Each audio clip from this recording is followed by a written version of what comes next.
those come out side pontoons on the fuselage. They were used in virtually all the theatres of operation in World War II and by the Allied Air Forces and the US Navy as well for a whole series of different activities: anti-submarine warfare, coastal patrol, convoy escorts, and air-sea rescue.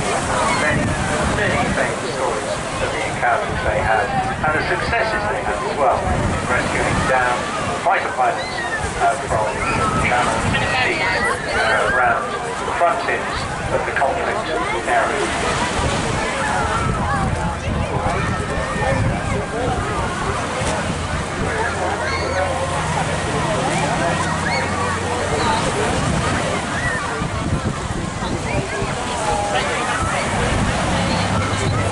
John Hart to advance the control today.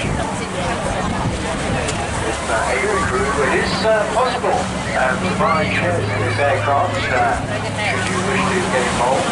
It's based across at Duxford, and it's just the most graceful machines. And of course those engines high up on the wings to avoid as much ingress of seawater as possible when they are required to put them on to land on the sea. And again, you'll see those deployed during the course. But just look at the size and shape of it.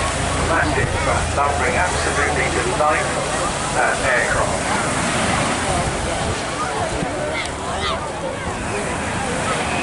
Catalina, or PBY as it was known to the US Navy, was very closely involved in the attack on Pearl Harbor, the interception of the Japanese invasion force on its way to Ceylon, the sinking, the discovery and showing, I should say, of the Bismarck prior to the struggle, and the sinking of several dozen